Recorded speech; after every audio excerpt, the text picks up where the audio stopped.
जय जगन्नाथ। जो छात्र छात्री मैंने Odisha state scholarship portal under निजर पोस्ट मैट्रिक स्कॉलरशिप को आवेदन करते तो बहु पिलाମାନଙ୍କର कमेंट आसाला कि केमिति आमर आप्लिकेशन स्टाटस टी को चेक करिवो।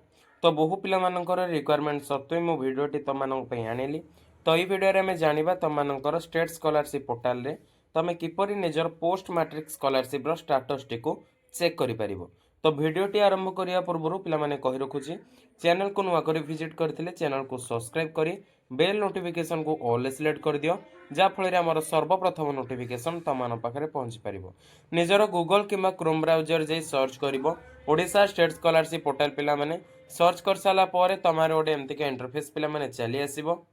तो फास्ट ऑप्शन ने तुमମାନଙ୍କର all scheme state scholarship portal government of Odisha रो पिला माने वेबसाइट टी पिला माने चली आसीबो। सिंपली ता ऊपर तुम माने एठारे क्लिक करिवो। क्लिक कर सारा पर तुम गोटे पे साइट स्लो हेतु साइट प्रोब्लेम टी रोचे तुम गोटे Odisha state scholarship portal official website T पे तुम आगे खोली तो एठारे आम जाना निजर स्कॉलरशिप स्टाटस टी को आम किपर चेक करवा निजर इंस्टीट्यूशन आप्रूव है ना ना डिस्ट्रिक्ट आप्रूव है ना ना तो किपर जाना पे डिस्ट्रिक्ट तो आप्रूव हो न कारण तार डेट पे पर्यंत हो ना निजर इंस्टीट्यूट रे आप्रूव है कि नहीं आम किपर जाना आम एठारे जाना निजर स्टेट स्कॉलरशिप पोर्टल निजर ये लॉगिन कर पे ओके। तो स्टूडेंट लॉगिन ऊपर क्लिक कर सारा पर आउ थे देखिए दूसरी तुमको ये राइट पट साइड रे तुमको लॉगिन ऑप्शन पे रोचे तो सिंपली क्लिक कर सारा पर फास्ट ऑप्शन स्टूडेंट लॉगिन ऊपर आम एठारे क्लिक करवा।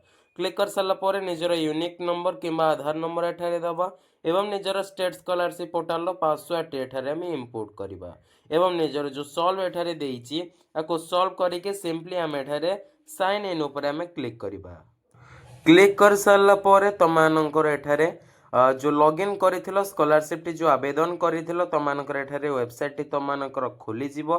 तो एठारे कौन करवा सिंपली आम एठारे तळकु स्क्रॉल करवा। पिला माने तळकु स्क्रॉल कला पर तुमମାନଙ୍କର एठारे अप्लाइड आउटे पिला माने साइट प्रोब्लेम हेतु किछटा तुमମାନଙ୍କର एठी प्रोब्लेम होउची आउ थरे तुमମାନଙ୍କୁ एठारे स्क्रॉल करके देखौची। तो तुमମାନଙ୍କୁ एठारे अप्लाइड पिला माने गोटे ऑप्शन अछि ता पाखरे इन प्रोग्रेस बोली गोटे ऑप्शन अछि नेक्स्ट ता पाखरे डिस्ट्रीब्यूट एवं तुम पाखरे रिवर्टेड पिला माने ऑप्शन अछि सिंपली अप्लाइड तळे तुमମାନଙ୍କର ऑप्शन अछि गोटे application status post matric scholarship एसटीएन एसीएन एमबीसी वेलफेयर डिपार्टमेंट अंडर रे तुमମାନଙ୍କର पोस्ट मैट्रिक स्कॉलरशिप टी जो जाउची तार एठरे तुमମାନଙ୍କର रिव्यू बा स्टेटस टी तुमମାନଙ୍କର शो करूची। तो सिंपली टिके तलको स्क्रॉल कला पर एटा तुम देखि परथु पिला माने ए बॉक्स टी को तो तार राइट पट साइड रे लिखा हिची व्यू स्टेटस सिंपली आम एठारे व्यू स्टेटस ऊपर आम क्लिक करबा। क्लिक कर साला पर तुम आगे पोस्ट मैट्रिक स्कॉलरशिप तुमମାନଙ୍କର एप्लीकेशन स्टेटस टी एठारे तुमମାନଙ୍କର शो करिवो। नेक्स्ट तुम पाखरे application status action taken on तुमମାନଙ୍କର देखैबो and approval by institute 10 December 2025 पिला माने जो मानकर इंस्टीट्यूट रे अप्रूवल हो सारानी से डेट शो करिवो एंड जो मानकर डिस्ट्रिक्ट रे अप्रूवल हो जाइथिबो एठारे तुमମାନଙ୍କର पिला माने शो करिवो। एठारे गोटे पिलार आमे अप्लाई करिथिलु तार इंस्टीट्यूशन रे ऑलरेडी अप्रूवेड सरिलानी सो दैट तार डेट टी पिला माने एठारे शो करूची एंड टाइम पिला माने एठारे शो करिवो। आहुरी गोटे पिला माने तुमମାନଙ୍କର उपाय अछि किपरि तमे निजर पोस्ट मैट्रिक स्कॉलरशिप को स्टेटस करिवो। तो चलो तुमको सही उपाय टी पिला माने मोठरे जणाई देबी।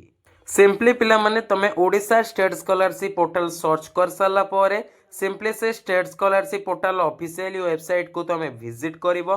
एठारे लॉगिन करबा किछि आवश्यक नाही एंड तळको स्क्रॉल कला पर तम आगे गोटे ऑप्शन आसीबो पिला माने देखि दउछि तुम मानको एठारे कोन रे से ऑप्शन आसीबो पिला माने देखि परथु तुम एठारे सिंपली पिला माने ओडिशा स्टेट स्कॉलरशिप पोर्टल टी को खोली साला पर तुम आगे गोटे इंटरफेस आसीबो नो योर स्टेटस। तो please enter your Aadhaar number और application number to click your application status पिला माने एठारे जो गोटे बॉक्स अछि सेठारे निजर आधार नंबर किंबा एठारे एप्लीकेशन नंबर टी को हम एठारे इंपोर्ट करी गेट ओटीपी ऊपर हम सिंपली क्लिक करबा। तो ओटीपी टी को एंटर करि सारला पर तुम आगे सिंपली से जिनस पिला माने खुली जिवो। तो एही भली भाबरे निजर पोस्ट मैट्रिक स्कॉलरशिप रो स्टेटस टी को तुम चेक करि परिबो। ओके तो ये थिला तुम मानकर पोस्ट मैट्रिक स्कॉलरशिप रो तुम किपरि निजर स्टेटस टी को चेक करिवो। तो भिडियोटी तुमମାନଙ୍କ ପାଇଁ ଥିଲା ପିଲାମାନେ भिडियोटी ଭଲ ଲାଗିଥିଲେ ଲାଇକ୍ କମେଣ୍ଟ ଏବଂ ସବସ୍କ୍ରାଇବ୍ କରି ବେଲ୍ ନୋଟିଫିକେସନକୁ ଅଲ୍ ସିଲେକ୍ଟ କରିଦେବ। ତ ଥ୍ୟାଙ୍କ ୟୁ ଫର୍ ୱାଚିଂ ପିଲାମାନେ, ଏତିକିରେ ରହୁଛି। ଜୟ ଜଗନ୍ନାଥ।